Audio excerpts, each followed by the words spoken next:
So Luka Nation, you guys and gals get kind of like a post Thanksgiving treat. You had your turkey yesterday, you had some football, you had some fun, and today we have a very well respected guest, someone that comes almost referred to us. Said you guys have to have this gentleman on. He's been around some of the greats when it comes to baseball. He's been commissioned by Ted Williams to paint what's the greatest painting of all time. Uh, just talk to him. He's a collector. I think your audience would benefit a lot. So, James, I'm selfishly kind of excited to get to know you today, hear how you met Ted Williams at 17, got commissioned to paint for these guys. So, without further ado, welcome to the Lucas Tigers and Bronze Show. Happy Thanksgiving. Thank you for joining us. Yeah, thanks. Happy Thanksgiving. I appreciate it. Yeah, I think I was mentioning most people who have seen me be interviewed, which has been a lot over the years. But I was saying for you guys, it goes back to really being a collector from a kid and being an athlete, but also being an artist. I started very young. I mean, my family and even the tie between Joe Drellick and what he's done. Joe lived in the town next to me. And Joe eventually owned the card store that was in the town next to me, the one that I would go to. And so early on, a family member of mine had probably one of the earliest hobby stores there was in the mid 80s, early 80s.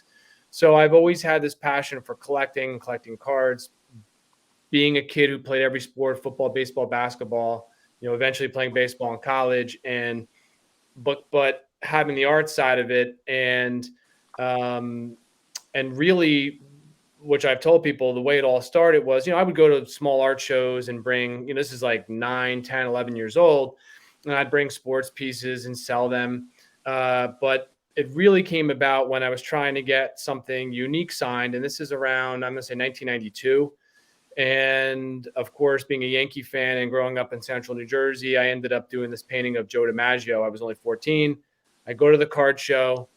He signs. And actually, people at the time were like, even back then, art was still something that if it was being autographed was a much bigger thing to have signed, which is a bigger thing today as well. But people were saying he's not going to sign it for you. Of course, I joke around being this Italian kid. I'm in line. He sees my name and he signed it. And people at that time were offering me pretty good money. And I'm 14 years old.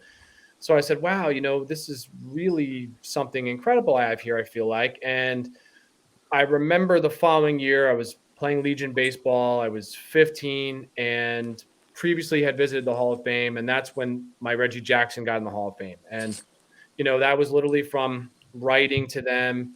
And ironically, I was just in Cooperstown a few weeks ago and saw a good friend of mine, Ted Spencer, who was a curator for the Baseball Hall of Fame for like 30 years, who took on my at that age. And we were laughing because I had my 2 boys with me. My one son's 13. And he was like, you were almost this age when you had your painting in the Hall of Fame. And we're laughing going, it is remarkable to think back to that. And it all goes into the hobby because I would go to all the shows. I was collecting all these cards. I was having all these, very well-known sports artists at that time who you've probably seen their stuff all over the place were sort of mentors to me. So it really started from an early age with the hobby and art sort of colliding. So let me ask you, your true talent, baseball or art? What are you better at? It was definitely art. Definitely art. I was a good athlete. I was a first team all-state shortstop. Okay. So I was very good, and I played on some really good teams in high school. And I was. What's the secret? What did your parents feed you when you were a kid? You're a child prodigy. You're a baseball college athlete for baseball, and you're painting commissioned paintings for Reggie Jackson. Ted, what's the secret? What did they feed you as a kid? Wawa. I'll tell you, I was very lucky to be. Wawa wasn't around, Cage. Secret is Wawa. Been around, definitely not around. In the 80s. Yes, it was around the 80s. 100%. I remember going to one in the 80s. Is that your answer, James? Is it Wawa? It definitely wasn't Wawa, but Wawa was definitely around at that time, and definitely in probably every New Jersey town there is and was. But I don't know. I think I've always been, even now, I'm very driven. I work very hard. I've been painting every day almost for 30 years. I think I also grew up in the right area. We were just talking about, again, trying to link it back to the hobby. If you think about some of the major players in the hobby, a lot of these guys came all from around here, New Jersey, PA, New York. So I grew up in a good area of people who collected, had the money collect, understood the art side of it. You know, teams were booming, obviously, when I was in college and a little before you get the Yankees going on their run. So, you know, I was in a good area for shows, and I would do a lot of the sports card shows when I was very young and show off my stuff. So I was, you know, a bit of a hustler when I was younger and got in with the right people. So at a very young age, you know, I'm becoming friends with Yogi Berra. I'm having a painting in the Hall of Fame. The Ted Williams Museum saw my work at a show and ended up painting the 20 greatest hitters for Ted, which, you know, eventually evolved into all these things. And again, going back to collecting, you know, I was obsessed with cards. I mean, that was all I wanted, you know? And so my dream was to have my art on cards. My dream was to have a painting in the Hall of Fame. And I was doing this at a young age. So my first Topps cards I painted were 99 for them, which looked like the 53 design, which I had a link to. And then eventually Upper Deck and the Fiorentino collection, all the paintings for them in '01. So, you know, I was always trying to accomplish all these goals at a very young age. And, you know, now obviously there are so many, you know, people doing sports and sports art, which is nice. That's great. I love people. It's becoming a bigger thing. It's becoming a part of that asset collection that people want: high-end art, high-end sports art, high-end stuff that's published, high-end stuff that's signed by players. So, but it all goes back to a very young age. A lot of stuff to unpack there, so I'm going to steal a minute. A couple things. We like to get the facts in there. At 15 years old, the undersell there is, I don't know if it's still a record, but at the time in 1992, when your Reggie was put into the Hall of Fame, you were the youngest artist to be featured in the Baseball Hall of Fame ever. So I know it's just part of a story, but it's one of those things that needs to be sprinkled on top because it's pretty damn amazing. That's awesome. Guys, go on eBay right now and type in Fiorentino collection and Upper Deck, and you'll see the Michael Jordans, the Babe Ruths. Like, I remember these from 2000, 2001 in that area, right? There's a cool Gretzky with like the flowing hair in black and white, so like a pencil drawing, if memory serves. Like a lot of good stuff.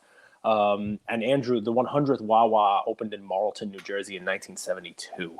Just in case we were throwing, like I said, the facts have to be thrown out there. But listen, so one of the things we try to do for our audience is try to like put it out there, and we think about what would somebody listening to this, you know, be thinking to themselves while they're driving in their truck across country as they listen, or they're, you know, in the gym or whatever it is. And you've done a lot of interviews, and, you know, they kind of all head down a path. And the first thing I'm thinking of is, how the hell does this happen for a kid? And Andrew has taught me a whole bunch of lessons of like, it's, you know, a little bit of what you know, and it's a lot of who you know. Right. So, I mean, give me kind of like more of who knows you. And that's an important part, right? So, you know, were you just a card show junkie? Like, were you just hanging out at all the card shows? Were you just in the store every day? You know, how do we go from 9-10 years old, you know, going to card shows and picking up a charcoal or whatever it is that you use as your medium, right? And then expanding that to a couple years later. Yeah, I'm playing high school baseball. Yeah, I mean, I'm still doing what teenagers do. I'm the pride of Somerset, but also my shit's in the Hall of Fame. Like, how does that? It doesn't just snap a fingers and happens. Talk me. Yeah. I mean, so again, like, yeah, I definitely was in card stores all the time. My mother's cousin owned a really big time one, and again, like I associated back to Joe too, because everything he's accomplishing and like remembering him and seeing him at these things, but. I was really supported really well by my parents, and my mom did a lot of the stuff for me. And I think honestly it was as simple as like, I would write letters, go places, and go after the stuff I wanted. So, you know, at that time, if I wanted to be in Beckett, I collected Beckett or Sports Collectors Digest. I'd write to them, or they eventually see me. And, you know, SCD would have me on their covers. I've been on tons of covers and articles and Beckett covers and painting on Beckett covers and stories. And I used to win all these Beckett art contests when I was like 17, so this 18, is before social media, guys. This is before it was as easy as just clicking a direct message. This is, you wrote a letter and you said, hey, here's a copy of my art. Here's a sample of my art. You know, I'd love to work with you guys. I'd love to, you know, give you a sample. I'd love to work with blah, blah, blah, and be on the cover of a Sports Collectors Digest, SCD or Beckett or whatever it is. And just people reach out to you and say, hell yeah. I mean, why the hell not? Yeah. And I think, honestly, when I became about, I'd say about 15, 16, in all honesty, and I'm very humble about who I am and what I've done, but I was really good. I mean, my niche medium, what you see all my work in, is watercolor. And, you know, I'm known nationally now for my watercolor, even beyond sports. But, you know, at that age, when I was looking up to all these guys, and you got to remember, like when I was doing the National Sports Convention, 20, 25 years ago, and I would be at the SED shows and all this thing, there weren't many artists. Like I'd be one of the only ones that was setting up and doing this. So I was starting to get players, agents, all these people would gravitate towards me to do stuff. And then ironically, again, being at the right place at the right time. But I was even shocked, like for the Ted Williams thing was basically from probably the Hall of Fame stuff. And when I used to be at all those 500 home run shows just as a fan, going way back. So when they saw my stuff and the guy was like, "This is incredible work that you're doing. You're working on a professional level at 15." When I saw them, I was about 16. They said, "Would you paint?" Which I couldn't believe, the 20 greatest hitters that Ted's going to choose. So like that then led into other things. So once I did that and I was getting local media, which was very important. Again, I'm living in the biggest media capital of the world, New York City. So like when you're in New Jersey, but New York media is picking you up, and newspapers and Sports Illustrated for Kids, I'm still in high school. All of that then led to, which is a crazy story also, is me painting for Cal Ripken and being Cal's official artist when he broke the streak. I was still in high school. The way that happened was Cal's lawyer at the time, his roommate in college, that guy, his mom worked at my high school. It's basically how it happened. Saw my stuff, saw me on all these things and showed it. He played Princeton baseball. It was all like this crazy connection. When Cal saw my work and my story about a shortstop in high school, painting all this stuff, Hall of Fame, they're like, "We want James to be the official artist." When that all came about from that age, we were just talking 14, 15 to 17, every national TV show and medium had me on. So the great Dick Schaap interviews me for ABC World News.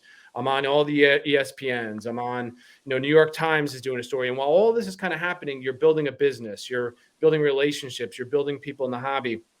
When I got the Topps project, I was in college. I wrote the Topps and said, my dream is to paint one day. And ironically, when I did the first 99 cards, which were in the 53 look, the connection to the 53 stuff is that the original artist for the 53 collection was a New Jersey guy. And his name was Jerry Dvorak. He painted the Mantle. He painted the Matthews, all these incredible cards. He became a mentor to me.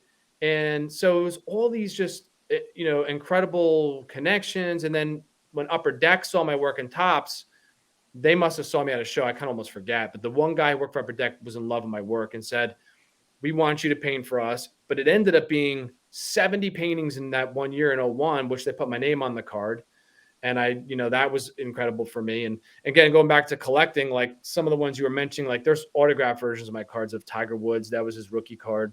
The Jordan cards of mine are signed, go for like 20, 25,000 now. But at that time, we did an opening at the Basketball Hall of Fame with Dr. J. So it was just a combination of hustling, being at the right place, at the right time, being in a good area, being a collector myself. And it just all sort of came together very young and just allowed me to build to where I'm at now. It's funny. You see the correlation, Andrew. I mean, we've had other artists on, and obviously, I'm not trying to compare, right? But, Blake Jameson has done like the Topps, Project 20 stuff. We asked him the similar question of, okay, give us kind of like Andrew likes to ask the origin stories as if, your comic book heroes and stuff like that. Usually get some good stories out there. But without getting down the whole road, he talked about basically, working for full price or working for free and, offering up a piece of art to somebody, knowing that that person would not only like it and display it, but display it prominently where other people are walking by and, oh, there you go. All right. Who did that piece of art? Like, who did that one? Right. And all of a sudden, 5 athletes have noticed this, painting that he's done for an athlete for free. And they're all commissioning. It's funny how it snowballs like that, right? So, James, did you ever say no to an athlete? Like, right in the beginning, you look for business. When you get busy, you kind of have to turn business away, right? Yeah, I think it's a good question. I know Blake also, and I'm one of those guys that's always been rooting for all the artists, and I've helped out so many artists, some of the bigger ones today over the years. A lot of people come to me for advice and ask me things, and but now more I'll turn down things it's funny. So there are things that are really important that obviously don't equate to money, and there are things that do equate to money. So I turn down things sometimes that are money related and sometimes not. So, back then there were players all the time that would ask me for stuff. And, I was probably more easygoing with that stuff. Now it's a little bit different, but I don't really remember too much of that. I mean, I was honestly and still today, I've been around hundreds and hundreds of players, Hall of Famers, worked with so many guys. There's been so many stories, and even in their homes and on the field, and access that's unbelievable. So I've been really blessed and lucky with that.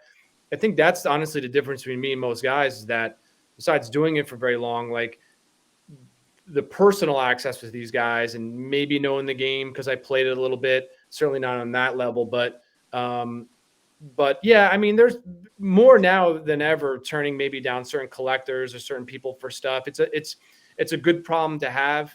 I love taking care of everybody. I love meeting people. I don't do as many shows anymore, but when I do, I'm one of those guys that wants to walk around and collect and buy stuff and see people. So, but most of my experience with players have been very good. So I love that. So you're wearing a hat. Put on your collector hat here. What is one thing you loved about the hobby in the 80s and 90s that you wish would be back now? And what is something that you love about the hobby right now that you guys maybe didn't have in the 80s and 90s? Yeah, that's a really great question, because a lot of stuff, I mean, the truth of the matter is, listen, like, I've always been successful and I've made a living doing this, which is also really rare. But the last 2 years, because the hobby has blown up, has also blown up for me. So there's obviously a correlation with my art and what I do. And like, in terms of you getting more projects, or in terms of your art reselling on the secondary market for numbers that you almost can't believe? Like, people are texting you like, James, have you seen what this is going for? Yeah. Can you paint me another one of these? Yeah, everything. Yep. I first started seeing it right around when the pandemic was happening, and I was seeing people come in I didn't know, and I was seeing my work on smaller pieces of my work go for a lot of money. And then, my prices were increasing, things were happening. And I mean, you could see it across the art world on top of so obviously for me, I'm a huge fan of sports and sports art, obviously. And I've always felt like it's going to catch up to where comics are and illustration art and some of the best stuff there is, because to me, as much as I love collecting, like say a game used thing or a high-end card, I feel that way about a piece of art that's a one-of-one done by a incredible artist. It's autographed or not autographed. So for me, I love that the hobby right now, like, there are real serious people getting involved. And I've always felt like, again, because I like to collect vintage cards and things like that they're pieces of art. And I've always been a history person, antique type of guy. So truthfully, I've been more into the vintage stuff my whole life than even the newer stuff. When I was young, I'd buy everything that was new, obviously. But now I'm more into the vintage stuff. So I think it's really cool to see people really feel like it is there is an investment side of it, and it is a beautiful thing to collect, and it is a good thing, and maybe better people are getting involved in it. I do think some of it's lost, but maybe that's with anybody, where some of the stuff is so crazy price and gets so nutty from that perspective. Maybe you kind of alienate some kids. My boys like to collect. They're young, they're 9 and 13, but some stuff's just priced so incredibly insane. But I think overall, it's a good thing that it's become so popular and mainstream, and it's become a bigger thing that people see as a good investment, because, we've always felt that. And I've always felt that. Same with art, same with cards, same with game use stuff, same with any of this stuff, The athletes have to be difficult. I see you do watercolor, and my daughter is an artist, but not to your caliber. But she does art, and we did some art classes and stuff like that. But yours is basically like photorealistic for watercolor, which is weird, right? It's a lot tighter. A lot of watercolor is much looser. You probably use a lot of dry brush. But what I would assume is that what's the matter, Andrew? Am I wrong? Did I say anything wrong? When you know stuff that I'm wrong. like, you probably use a lot of dry brush. Yeah, but it's true, right? I mean, he probably does. But I'm virtually finger gunning you. What I would imagine, though, is that the people is difficult. I mean, drawing animals, landscape, you name it, that's not the same as drawing Ted Williams' face. You know what I mean? People know what Ted Williams looks like. There's a lot less wiggle room. Mickey Mantle's easy. What I mean? Like, that guy had great skin. Great skin. Easy. That's one color. That's gotta. One, that's gotta be harder, but two, that's gotta take you a long time. Like, how long does a piece take? On average. Yeah. I know all of them are different, but Yogi Berra is probably the toughest with all the wrinkles. That's true. Those faces are sometimes. But you know what? The funny thing is, you're right about all that from a technical standpoint. that's all true. So I paint where it looks like oil or acrylic. I'm painting watercolor in a completely different style, which is a lot of being self-taught. Again, going back to a young age at 8 years old. I love to tell people when I was that age that people told me at these big shows what you're saying. Like when I was a kid, I'd still do landscapes and wildlife and all this stuff. And they said, don't do sports, don't paint sports, paint this stuff. And I remember telling my mom, no, I love doing this. I love painting Manuel DiMaggio when I was 14, 15, 13. So it is true. Like if you can paint a person's face, no matter who it is, whether they're famous or not, you can really paint anything, whether it goes into the landscape part and wildlife. I joke around. Nobody knows what a tiger looks like or a bear, if that looks like the tiger, but you know who DiMaggio is, you know who these current players are. So there is somewhat pressure. I do feel like my art is pretty close to being almost exact and accurate. And I always felt like I can get the soul of the person. Obviously being a sports fan, it is still really cool for me to meet these guys. But are they sitting for you? Are you painting off of a photo? Or are you painting from photos? memory? Yeah. So photos, sometimes I take photos, I get things I manipulate, put together, change stuff up, things like that. But you know, you want to be accurate and you want to know a little bit about them to paint them. I mean, to me, listen, I'm like this year I presented like, I don't know, to Vlad Guerrero Jr. on the field at Yankee Stadium. I've done some amazing things in person with some current guys, but I always felt like painting historic people that I've had a chance to meet, which is crazy. Guys like Buzz Aldrin, Congressman John Lewis, Desmond Tutu. I've met some unbelievable people that, you really want to make sure you're painting them right. Michael J. Fox. Yeah. Yeah. I mean, all these guys, but George Bush, Steve Forbes. Yeah. I mean, he's got a pretty good list. No, I mean, it's cool stuff. It really is. I appreciate it. And I love it. And honestly, for me now, again, going back to the collecting side of it, like I'm bringing my boys into it. So like they get to meet these guys. They get to be around some amazing people and playing sports now as kids. And they're like, I said, you guys are so lucky to be around some of these guys. But like I said, I don't take it for granted even today. James, you said you're never going to be as good as baseball as me, and you're never going to be a good as painter as me. Well, that's what you said to them. I could picture it now, right? Nine-year-old is in fourth grade. He's at the table, and he sits down in the lunchroom, and, the school lunch goes out, and they finish up their sloppy joes, and the kid slides across the table. I got a Charizard. And James's kid's like, yeah, but look at this. It's from 2001 Upper Deck. This is part of the Fiorentino collection. I'll trade you that for your Charizard. I mean, like, think about that. Like, there are cards. my guys are your own stuff. My guys are pretty humble. They are. Though it's funny because a couple of them, because I love doing sports stuff sometimes too. Like I'm a Star Wars geek, so like my one son's got a couple really sick Star Wars originals signed by guys in his room, and I'm like, damn. So I'm like, I don't want you to sell these. These are like too cool, but. My guys are pretty humble. They don't really tell. It's interesting. Any of their friends, a lot of this stuff. I'm even like when I'm coaching, a lot of people don't know who I am, but they figure it out. Some people flip out in a good way. Some people, could be a little weird about it. But, like recently I joke around, they got to meet a lot of pretty amazing guys. And they were more excited to meet Mr. Beast. So let me put you this way. Like they could be around all the big athletes in the world and Mr. Beast was their guy of the year. So you know what I mean? It's like it's a big one. Did you paint Mr. Beast? I didn't paint him, but I did give him actually, because I know he's a baseball guy, actually. Big baseball guy. And actually he was good enough. I was talking to his mom that he would have played in college. And he was a real good high school player. But I gave him a Ted Williams 20 greatest hitters G-Clay because I knew he would appreciate like the history of it. And so yeah, it's again, and I love helping out people. I always tell you, like, honestly, I love when people say to me, James, I remember meeting you when you were, 14 years old at this show or 12 years old and you were selling pictures for this. And and I love meeting people who don't even know my story. So even a lot of younger guys who are new to this industry, because again, being in so many things over the years, you almost have to redo some of them again, reintroduce yourself, reintroduce your story. So let me ask the business, James. Okay. So, and this might have not affected you, and you could say it didn't, right? But what Mr. Beast has done well is he's captured new media, right? He doesn't use TV. He built his own TV on YouTube, and he crushes it. You kind of lived of the generation of the Beckett Guide, newspapers, magazines, and now it's Instagram, social, digital. You've kind of been able to see both sides. What have you thought of like this digital art revolution, right? Like you said, you've painted something every day for almost like 20 years. Beeple has too. He turned that into like a digital NFT. Right. Thoughts about any of this? Have you been like, not for me? Are you dabbling? Are you dipping your toes in? It's an interesting question. So it's funny. In all honesty, and I'm old school, and in all honesty, I'm also like, I'm very confident from what I do in business wise, but I'm very humble too. So like again, if you met me, I probably wouldn't even tell you anything about me.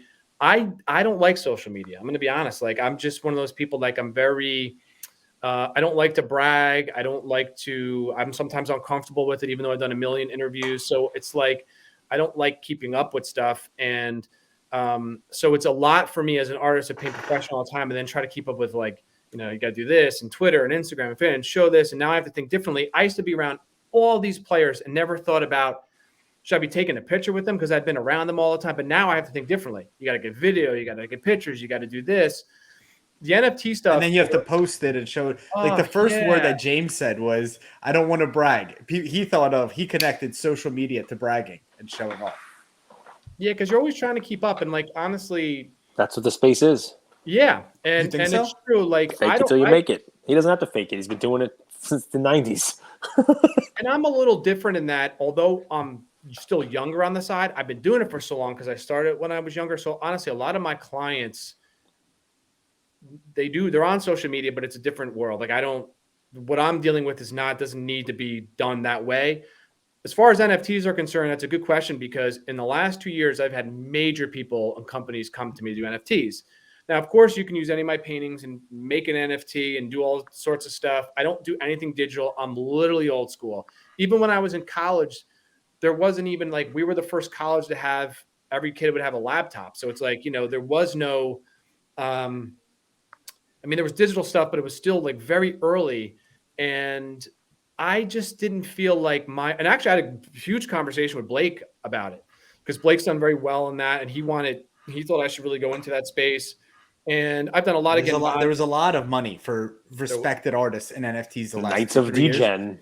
You could spin up a project like this, limit it to 1,000, half ETH or 1 ETH, and you could artists that are 1/4 or 1/8 of your reputation have netted $1-2 million from NFT projects pretty quickly. So yeah, and it's weird. So to be honest with you, I'm the first person to say, listen, I'll take $1 million in 2 seconds, right? But I didn't go into the space because I didn't feel comfortable with it. I didn't understand it a lot. I was researching a lot. We were talking to a lot of people.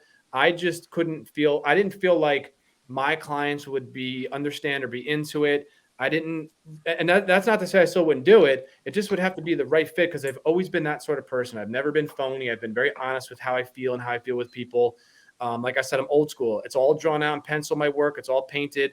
I went to art school, did a lot of stuff at home, did a lot of non-sports stuff too. A lot of modern paintings, a lot of different stuff. So the digital world is very different for me, although my work can be used in that format. I don't think there's anything wrong with it.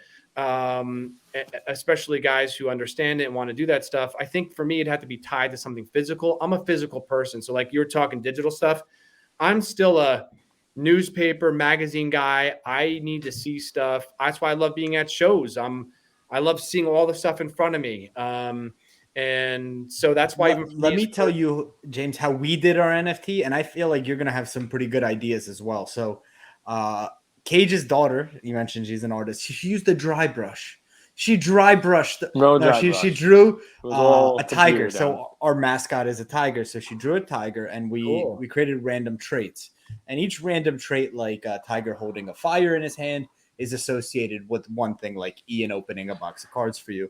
But one of the utilities that we did, come have a cigar night with us. Go ahead. Sorry, I cut you off. I know he can.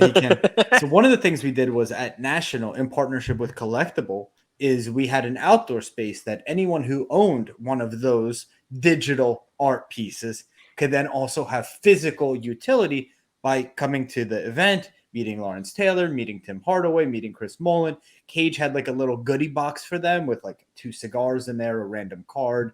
So it was a way to bridge digital and physical. Right? I love that. See, that I love. That's where I would see it, right? Because I feel like somebody's getting in this awesome experience and something they can physically bring back with the digital thing as well. So that's a great idea. And that would be my approach too. And that's how I would do it. That's a great idea. I love that. Once Topps is done with this whole buyback program, good job that they're doing that.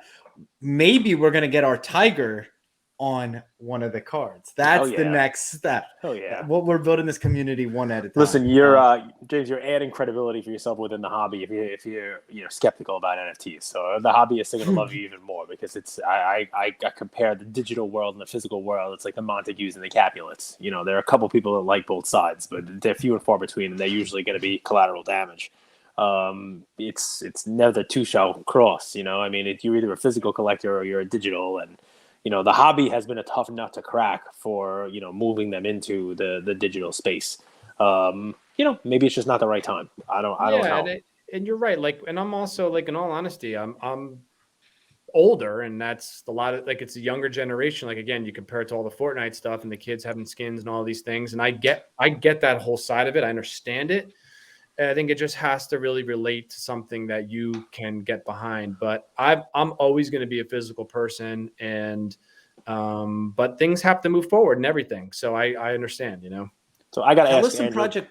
Sure. But I'd love to hear some projects James is working on that our community could check out, support, follow. Okay. Shoot, please. Yeah, I appreciate it. So I mean, the beautiful thing for me is I'm always painting. So I'm always doing a lot of commission work. People ask me all the time. So I get a lot of private clients who collect my work personally. That's been happening forever, and that continues.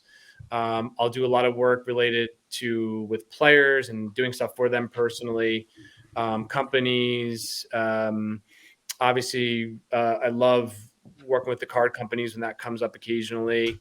The shows I do are really mainly now. I did the National this past summer in Atlantic City, obviously being in my home state.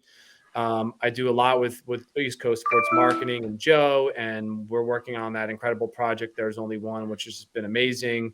I am going to do the Philly show next year. I'm a huge fan of the Philly show. Been a fan for many, many years.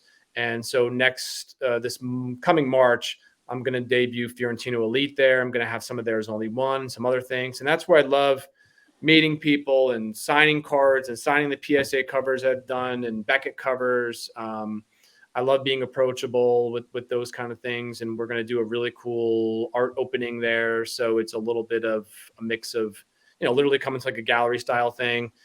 Certainly my website has a lot of cool stuff on there. You could see my story and all my different interviews and things I've done. Like I said, it's been so much over the years and so many amazing personal things around these guys. And I love talking about that. I mean, that's the kind of stuff I do love. I love to share, Got to see some of the artwork. Andrew, I'm going to send you over a link to it now. I got to see some of the artwork while we were at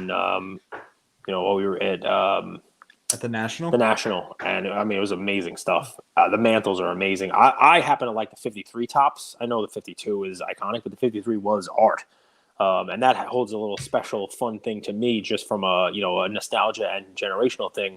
Not that I was alive in 53. I am older than you, but not by much. But in 1993, Topps came out with an archives set, and it was basically a reprint of 53. And I remember going to card shows with my dad and opening packs of archives, and he was like, wow, this is just like when I was, collecting these. Look at all the Brooklyn Dodgers, and look at this one, and look at this, and the Campanella, and, so, it's got like an art thing. It has like an additional kind of nostalgia there. I mean, it was a waste of money. None of that stuff's worth anything, but it was cool, opening them at the time. I should have been buying, 93 finest refractors instead of Michael Jordan, but it is what it is. So, I mean, there's only one with collectible. They're really nice pieces. So people get to see those at upcoming shows, get to see those in Philly. Take a look, online, look those up. Just type James's name, James Fiorentino, and there's only one. Just type Fiorentino and collectible, because it's a collaboration also with collectible. And it's really cool stuff. So I do want you to talk about one thing, and then I have a question for you. So one of the cool things about having a name and being able to paint and being able to, kind of carry the favor that you do is you get to do some really good work as well. And I've seen some of the paintings you did with nature, and you were able to do like some wildlife conservation work because of it, right? Yeah, that's pretty cool. I mean, with everything, honestly, and I probably shouldn't say this stuff because then I'll get asked, but I donate all the time to so many organizations with my sports stuff. My sports art has probably raised literally hundreds of thousands of dollars, and with players and organizations. And I've been on the board of some really incredible, things. And one of which is, for example, donating is the Ed Lucas Foundation and their golf tournament, celebrity golf tournament. David Cohn has now been the ambassador for the golf outing, but going back to collecting and stuff, this goes back to Phil Rizzuto when I was a part of it, Gene Michael to David Cohn. So like just being a part of all those organizations and help raise money, and obviously like the wildlife, which I'm a huge fan of, and being on the board of some great wildlife organizations and donating my art and raising money. And that's quite important to me. And I'll tell you, a lot of athletes and players are really obviously into nature and wildlife and being outside. And I've had wonderful experience with players like that. And one of which is a good friend of mine, Tony La Russa, who I've brought in to do stuff with hawks and things that I'm involved with. So, excuse me, it crosses over, with a lot of that. It's just another wonderful thing to be able to do, whether it's to donate the artwork, donate your time, speak, encourage people like your daughter. I love people who paint. And I always tell people from young kids to adults, it's a wonderful thing to be able to do and be blessed with and to help and share and share to people and create all that wonderful stuff. So it's, that is a big part of it. Do you mentor any other folks out there? I mean, the most comparable, it's oil, so it's cheating to compare it to the water. But like Greg Kreindler's stuff is really nice. You see his artwork; it's just amazing. And I've been following him on Twitter since before he blew up. He blew up really big recently. Yeah, I used to be able to afford some of his work. Now I can't. Yeah, I love his work. He's one of the guys that I really, really appreciate. And again, I think honestly, guys like him and I are guys who are real painters who happen to paint sports. That's really the truth. There's been a lot of guys over the years, and there's been some incredible artists coming into the space. And ironically, there's always a connection. His teacher is in a gallery that I show in. So I have to meet him one day because, again, I've met a lot of these guys. But I get a lot of emails and phone calls from artists, and I do mentor them. And I don't give out lessons, but I've done occasionally like watercolor demos and different things like that. But I'm always there to help from. Truthfully, the biggest side of it that we were talking is the business side. Yeah, that's Joe and I at MLB Network. I did that interview last summer. Look at Mantle. I mean, you got the Trout, you got the 51 Bowman Mays, and you could tell. I mean, that's MLB Network, right? I've seen them film from there. You could see the backdrop. It's pretty cool, man. Look where it gets. How long does it take you to paint that maze right there? The 51 Mays, yeah, and they're all different. 24 hours. Can you do it? 24 hours. No, they're a little longer than that. They're a little longer. Well, how much Mountain Dew are you giving them? Yeah, I mean, honestly, it depends on how many hours I do in a day, but they take days and days and days, and again, depends on how much detail goes into the lettering part and some are actually the ones that seem to be the easiest and the most simple are the hardest almost to me. But I love, and the cool thing about those, and I feel like with any of my art, but especially that project, is that I'll never paint them again. That's it. If anybody ever wants me to paint, the 51 Bowman Maze, that's the only one I'll ever be. So as that goes, you hear that, Panini? That's how a 1 of 1 works. We know they listen. Sorry, I couldn't help it. So I got a question for you, right? So I mean, your art has taken you all over the place. I'll rest on this, and then Andrew, if you have anything to follow, you can. But it's you've gotten to speak to everybody from Ted Williams to Buzz Aldrin, Desmond Tutu to anybody. I mean, just crazy stuff, right? Michael J. Fox, you have to paint them all. You finished the episode. Any of these guys born in the last 3 decades? Anyone modern? Well, Vlad Guerrero Jr. Oh, He said he presented him on the field with the stuff. I mean, it's just these are names. But so you finished the episode with us. Don't mind Andrew. You finished the episode with us, and you log off the computer, and the phone rings, and it is an offer from someone to paint them or to do an art project of theirs with them. That is the one you can't say no to. The one, the big fish, the white whale. The Hemingway. It took you forever. The career one. What is the one call that you Rose would get from the Titanic? You know this answer. Oh my God. What? Who is it? Who is it? Somebody you want to work with? That way, Andrew can start doing biz dev and start calling him every single day for you. That sounds good. Yeah. So I would say I've painted the guy a lot. I just never met him in person. Is behind me a little bit. There is Jordan. So I think if I was doing a direct project with Jordan Upper Deck and getting a chance to meet him, he's signed maybe, I don't know, 3-4 of my originals over the years, but I think working directly with like a Jordan would be pretty amazing. Again, with you guys, it's like I could tell so many stories with Ali and an unbelievable story with Tiger Woods and stuff. But I think Jordan would probably be the biggest. But going back to talking about the current players, it is exciting. Again, I'll always have the old vintage Hall of Fame guys and legends you can never get back. But it is exciting. I mean, now I feel like an old man because I'm at these games with these guys, and these guys are young. So it's like seeing them, and I appreciate how incredible they are. And that's still exciting to me to do work, honestly, for these current guys who are playing today. So who's one baseball player that inspired you growing up, and who's one artist that inspired you growing up? My all-time guy growing up is Mattingly. That was my dude because, in the mid 80s. I just asked him what he's going to do when baseball goes under. Shit, that's not a good look. He answered. Give him credit. He did. Answered. Yeah, he's been a great manager. So like he's been, and he's such a good person. So like to me, it'll always be Mattingly's my guy. And so honestly, to think of him as like this big time godly baseball player as a kid and just seeing him on this field, this like religious experience of going to the stadium for the first time, seeing him in person in like 85, whenever I was first there, to now knowing him and painting, his a lot of art and his official artwork on the cover of all this kind of stuff. And, like that kind of stuff to me is, probably why, and going back to, again, I was always obsessed with guys I never saw. So like DiMaggio, I was painting, and Mantle, and my mother's favorite player was Mickey Mantle. So like, I'm a kid going, who's this guy, and having a chance to be around Mantle a bunch of times. So those guys definitely influenced me to be excited about the hobby. If I had a lot of money when I was a kid, I would have bought all those Mantle cards. I have some, but I was really into all that stuff. So really, that's what got me going. And as far as art's concerned and artists, other than outside of sports, it's always been Andrew Wyeth. It's been Norman Rockwell. I had an opportunity to be around Leroy Neiman a bunch of times. Neiman, yeah. So, even though Andrew, Neiman stuff, right? You would know it if you saw it. You just probably don't know. It's the splash of watercolors. You probably see a lot of Ali stuff. It's kind of like just like a scatter shot and like of bodies, kind of boxing and stuff like that. Like really famous stuff, but a very different style of art than what James does.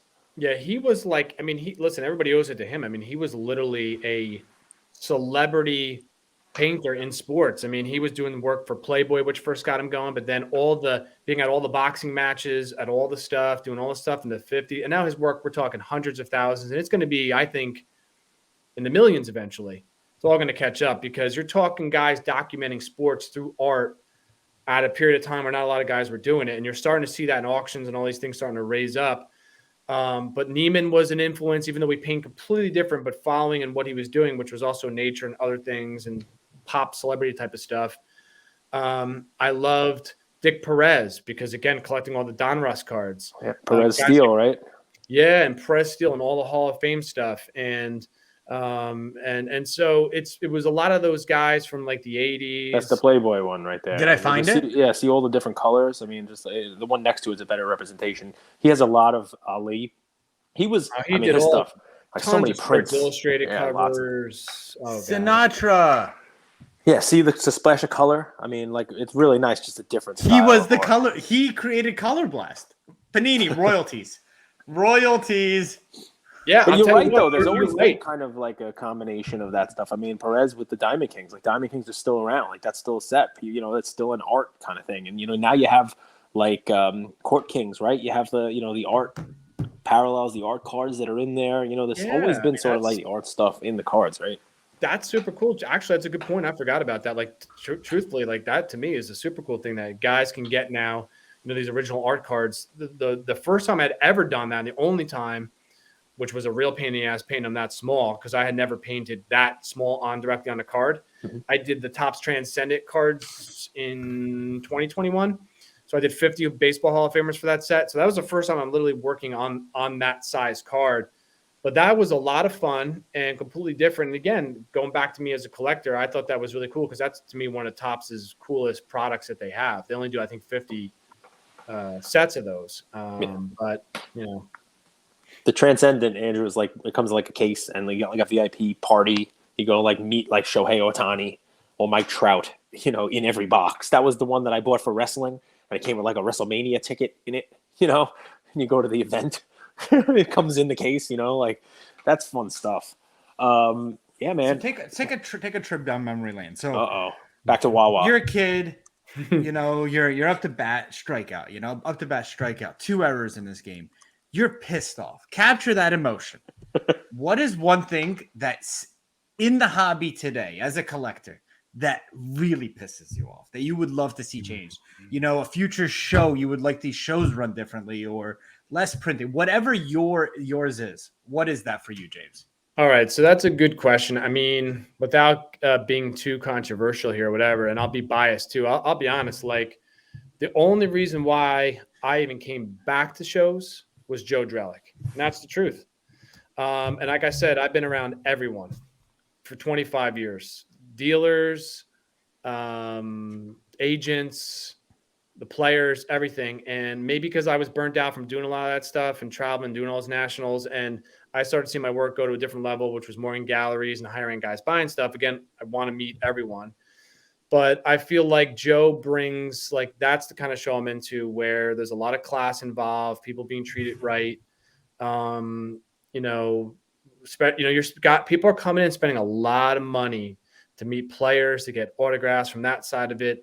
I want players to be gracious about it, or don't do it. I always say do a private signing then, don't meet people. People are coming out there for an experience. I love all the things that Joe's doing with shows with kids and the hobby and just making it very special and making it good. So that is why, honestly, I've done the Philly show 2 or 3 times in the last 4 years and excited to do it in March. And that's why I also did the National this summer. So I think being good to the people who are supporting you and making these shows successful is very important to me. And I think they do a great job of it. So I've never liked when, and I've seen it and I still see it, where just people are being treated horribly. And again, spending a lot of money. There's no autographs now that are cheap. You're not going to these shows and not spending a lot of money.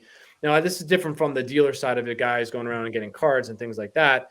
But I think from that perspective, I love seeing everyone being involved, everyone being treated well. That's nice. And Joe incorporates a lot, talk about charity, into the charity side of it and things like that. So I have now, over the years, have tried to surround myself with very important people. That's another thing. It's a simple thing, right? But controlling my business, controlling my art, being around the right people. I don't need to do something if I don't think it's going to be worth it, like maybe an NFT or a certain company that wants to work with me, or different people. So that's important. There's, like, in any business that you do, there are really good people and not really good people, right? So you try to find the right people and try to do the right thing.